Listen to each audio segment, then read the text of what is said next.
D'être avec nous pour cette édition. Voici les titres.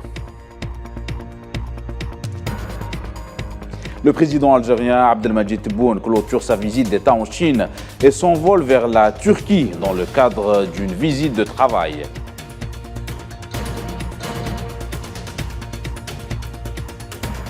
Et dans le cadre de sa visite d'État en Chine, le président algérien a visité le siège de l'entreprise leader dans le domaine des technologies Huawei ainsi que celui du constructeur automobile électrique BYD.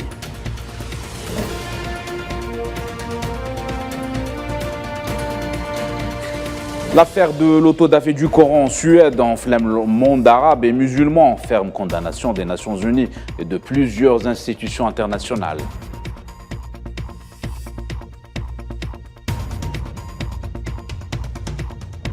France avec les suites de l'affaire Naël et les violences qui ont émaillé la rue une semaine durant. 4 policiers sont mis en examen par les instances judiciaires pour des violences policières.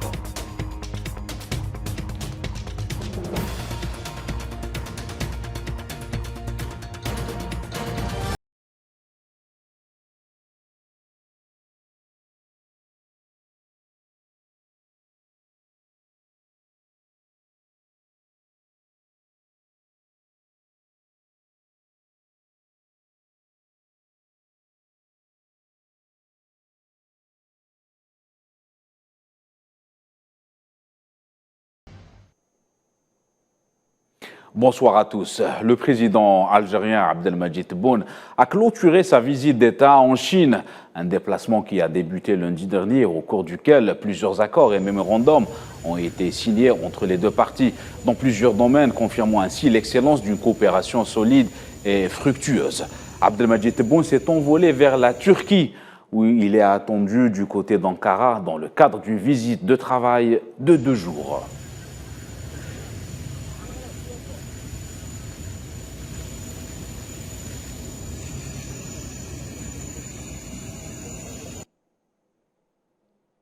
À Shenzhen, dans le sud du pays, le président Abdelmadjid Tebboune a effectué une visite au siège de la prestigieuse entreprise des nouvelles technologies Huawei. Lors de cette visite, le président de la République a échangé longuement avec le fondateur de l'entreprise, Ren Zhengfei, mettant en avant les avantages et les facilités qu'offre l'Algérie aux investisseurs étrangers.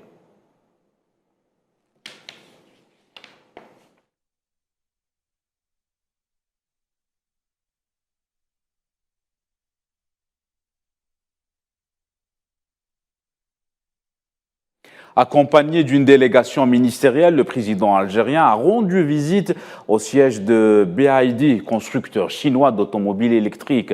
Le président Tebboune a visité les différents départements de cette entreprise et a écouté les explications de ses responsables concernant les nouvelles technologies utilisées dans la fabrication automobile électrique.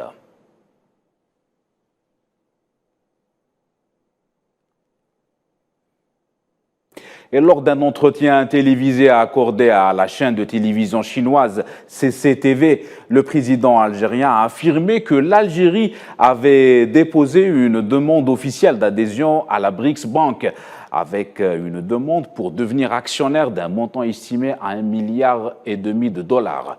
Le président algérien a déclaré que l'adhésion de son pays au groupe BRICS ouvre de nouveaux horizons économiques pour l'Algérie.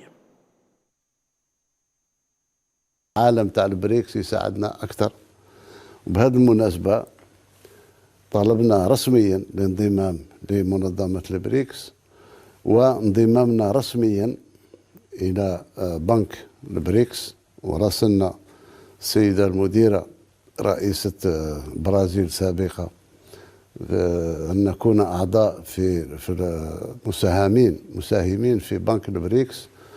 والمساهمة الأولى نتاعنا ستكون ب1.5 milliard $. Concernant les investissements en Algérie et les législations en vigueur, le président Tebboune a affirmé que l'Algérie aspire à établir un partenariat algéro-chinois dans le domaine de l'espace et de l'industrie pharmaceutique, étant donné que l'Algérie est devenue un pôle important dans le domaine de la médecine africaine et méditerranéenne. ما فيش ميدان اللي ما نتمناش فيه تعامل مع دولة الصين العظمى، سواء في الفضاء، سواء في التعليم العالي، سواء في مساعدتنا على إنجاز أكثر في ميدان الصيدلة، في ميدان الدواء، في ميدان التكوين وكل ميادين مفتوحة. Dans cet entretien, le président algérien s'est également exprimé sur la coopération algéro-chinoise dans le domaine de l'industrie spatiale et ses perspectives. نتمنى باش ندخلوا شركاء المهندسين الجزائريين باش يكونوا شركاء في شركة مختلطة للفضاء، لعلم الفضاء وللتطبيقات الفضائية، منهم ساتيليت، منهم حتى تكوين جزائريين للوصول إلى الفضاء إن شاء الله.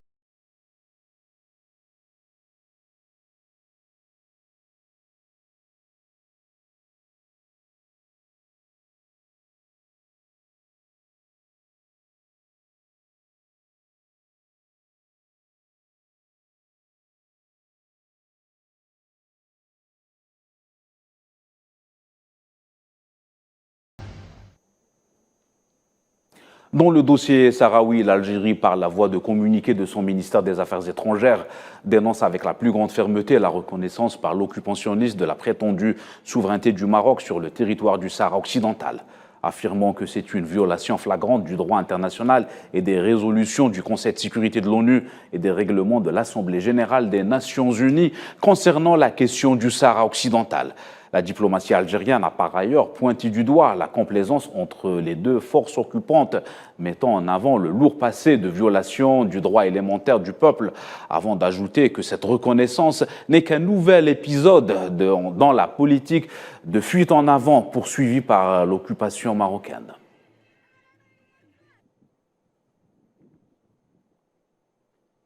Attendue depuis plusieurs mois, la conférence de réconciliation en Libye sous l'égide de l'Union africaine a franchi hier à Brazzaville sa première étape, une étape qui veut un prélude en vue de prochaines rencontres qui se tiendront en Libye, une initiative afro-africaine qui vise la paix et la stabilité durable dans le pays. Les détails avec Tininan Makassi. La réunion préambule de la conférence de réconciliation libyenne a été tenue hier à Brazzaville, capitale de la République du Congo, avec pour objectif planter les jalons d'une paix et d'une réconciliation durable en Libye. C'est un pari difficile que s'est lancé l'Union africaine avec cette conférence. Et c'est au comité de haut niveau de l'Organisation pour la Libye, présidé depuis 2016 par le président congolais Denis Sassou Nguesso, que cette tâche a été confiée. La sensibilité du dossier libyen n'est un secret pour personne. Et l'échec des multiples initiatives internationales se veulent comme preuve. D'un côté, le pays est miné par des divisions profondes et de l'autre, l'influence des grandes puissances qui se livrent bataille pour protéger leurs intérêts. Des éléments qui ont conduit le pays à 2 reprises à un imbroglio institutionnel. Une donne qui n'échappe pas d'ailleurs à l'envoyé spécial des Nations Unies en Libye, Abdoulaye Bathily, qui a participé à ces travaux par visioconférence. Certes, la tâche est ardue et exige beaucoup de patience, mais l'Union africaine, forte de l'expérience riche et variée du peuple du continent et du processus de réconciliation, saura mettre à la disposition de nos frères et sœurs les outils méthodologiques nécessaires à l'accomplissement de ce devoir de solidarité fraternelle.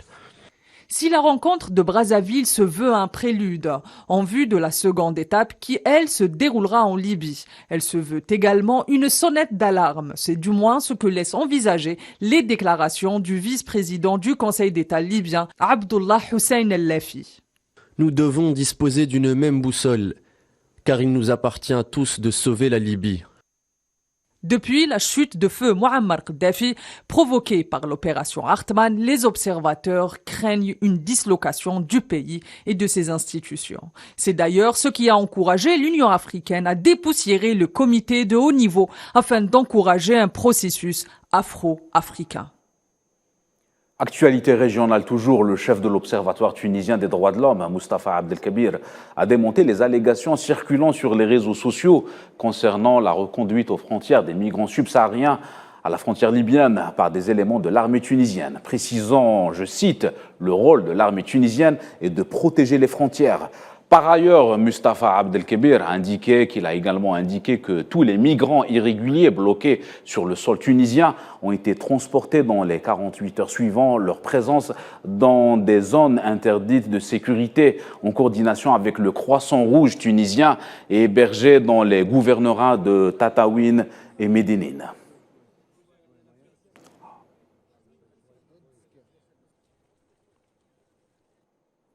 Nouvelle percée diplomatique pour le peuple palestinien. Le groupe des BRICS affirme son soutien à la cause palestinienne et appelle à la création d'un État palestinien avec Al-Quds comme capitale. Avant de rappeler la nécessité de la mise en œuvre des résolutions des Nations Unies et du Conseil de sécurité de l'ONU relative à la question palestinienne, y compris la résolution 2334 pour résoudre le conflit palestino-israélien dans le cadre de la solution à deux États.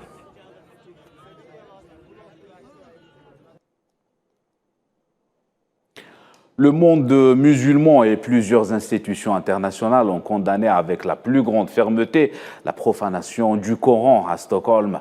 Dans la capitale irakienne, plusieurs centaines de personnes ont tenu à exprimer le refus à ce genre de pratiques provocatrices. Le point avec Souila Kilal. La profanation du Coran à Stockholm par un réfugié irakien continue à faire des émules en Irak. Ce vendredi, juste après la grande prière, des centaines de personnes ont manifesté à Bagdad pour exprimer leur mécontentement et obtenir la pénalisation de toute profanation des livres saints. Pour rappel, Stockholm a été le théâtre de 2 autodafés les 28 juin et 20 juillet, et ce, sous la protection de la police suédoise, qui avait autorisé le rassemblement au nom de la liberté de réunion. Ces initiatives ont provoqué une crise diplomatique entre la Suède et l'Irak, qui a expulsé l'ambassadrice et rappelé son chargé d'affaires. Cet énième autodafé du Coran a suscité de vives réactions internationales, à commencer par l'Organisation de coopération islamique, qui a dénoncé ce nouvel acte provocateur. Son secrétaire général, Hossein Brahim Taha, a expliqué que le droit à la liberté d'expression et d'opinion impliquait des responsabilités en vertu de la loi internationale, qui interdit explicitement toute incitation à la haine religieuse, à l'intolérance et à la discrimination. De son côté, la Ligue islamique mondiale a condamné dans les termes les plus forts le crime de profanation d'un exemplaire du Coran en Suède, réitérant sa mise en garde contre les conséquences des pratiques incitant à la haine qui ne servent que les agendas de l'extrémisme. Le secrétaire général du Conseil de coopération du Golfe, Jassim Mohamed Al-Boudaïoui, a lui rappelé que ces actions honteuses et inacceptables contredisent les principes de tolérance et de liberté de religion et a demandé à ce que les autorités suédoises prennent des mesures immédiates et sérieuses pour mettre fin à ces actions. Quant à l'Arabie saoudite, le Royaume a décidé de convoquer le chargé d'affaires suédois pour dénoncer l'autorisation accordée par les autorités suédoises à des actes de profanation du Saint-Coran. Le secrétaire général des Nations Unies, Antonio Guterres, a lui également réagi dans un communiqué. Il a condamné les violations répétées du caractère sacré du Saint-Coran, notamment en Suède, et les pratiques d'intolérance, de violence et d'islamophobie qui exacerbent les tensions et contribuent à la discrimination et à l'extrémisme. Le chef de l'ONU a également exprimé son plein soutien à la résolution du Conseil des droits de l'homme sur la lutte contre la haine religieuse qui constitue une incitation à la discrimination, à l'hostilité ou à la violence. Remaniement ministériel en France, sans grande surprise. Les portefeuilles les plus importants n'ont pas été concernés pour ce changement ministériel. Le changement opéré concerne 8 portefeuilles dans l'éducation, la santé ou encore la solidarité. Pour rappel, ce remaniement intervient dans un contexte politique et social tendu en France. Le pays a été secoué durant plusieurs jours par des violentes manifestations en réaction à la mort du jeune Naël, un adolescent de 17 ans tué à Nanterre, en région parisienne, par un policier lors d'un contrôle routier le 27 juin dernier. France toujours, 4 policiers soupçonnés d'avoir violemment frappé un jeune homme à Marseille en marge des émeutes qui ont secoué la France au début du mois ont été mis en examen. L'un d'eux a été placé en détention provisoire, ont rapporté les médias vendredi, citant le parquet soupçonné d'avoir roué de coups un jeune de 21 ans dans le centre de la ville de Marseille.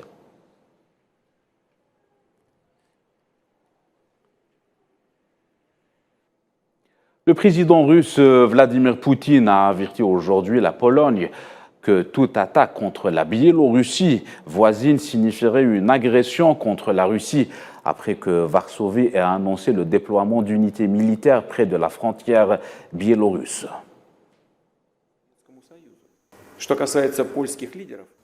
Quant aux dirigeants polonais, ils comptent très probablement former une sorte de coalition sous l'égide de l'OTAN pour s'impliquer directement dans le conflit ukrainien afin de s'accaparer une bonne partie de l'Ukraine.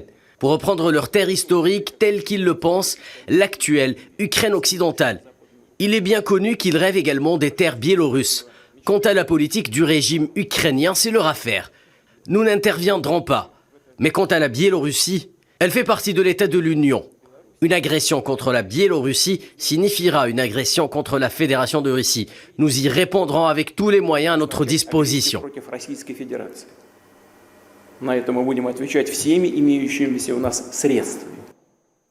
L'Inde et les Émirats arabes unis ont convenu de régler leurs échanges commerciaux en monnaie nationale respective. Au mois de mars 2022, l'Arabie saoudite avait décidé de faire de même avec le géant chinois. Le Brésil et la Russie appellent tous deux à la dédollarisation du système financier mondial. Les détails avec Safouane Ben Sabri. Dans un contexte de rivalité économique et politique plus grande que jamais au sein de l'échiquier mondial, la finance n'échappe pas au champ d'action des différentes puissances belligérantes. En marge de sa visite aux Émirats arabes unis, le Premier ministre indien a annoncé la signature d'un accord avec la monarchie du Golfe permettant aux deux pays de régler leurs transactions en monnaie nationale respectives. L'Inde envisage aussi d'appliquer le même accord avec son voisin indonésien en interconnectant le réseau financier. Les Émirats arabes unis pourront par ailleurs exporter l'or noir contre des roupies. L'Inde est le troisième plus grand importateur de pétrole au monde. L'Inde et les Émirats arabes unis emboîtent ainsi le pas à la Chine et à l'Arabie saoudite qui ont convenu en mars d'échanger du pétrole contre du yuan. Une annonce qui n'a pas été sans déplaire à Washington, dont la stabilité financière et économique dépend en partie des pétrodollars. D'autres puissances telles que le Brésil aspirent à s'émanciper de l'exorbitant privilège du dollar. Pourquoi tous les pays seraient obligés de faire leurs échanges en se basant sur le dollar? Qui a décidé que le dollar serait la monnaie de référence? Le dollar reste le fer de lance de l'économie américaine, permettant aux États-Unis d'exercer une pression exceptionnelle sur les pays utilisant sa monnaie par la voie de l'extraterritorialité du droit américain, qui implique que quiconque a recours au billet vert est soumis à la législation américaine. Une pression dont aimeraient se défaire de plus en plus de nations aux quatre coins du globe, craignant de tomber sous les coups des sanctions américaines. Le processus de dédollarisation de l'économie et de la finance mondiale semble désormais inexorable. Le dollar représentait 71% des réserves de change mondiales en 1999, contre 59% en 2022. Voilà, on arrive à la fin de cette édition. Vous pouvez revoir ce programme sur les réseaux sociaux qui s'affichent en bas de l'écran. L'actualité continue sur Al24 News. Excellente soirée à tous.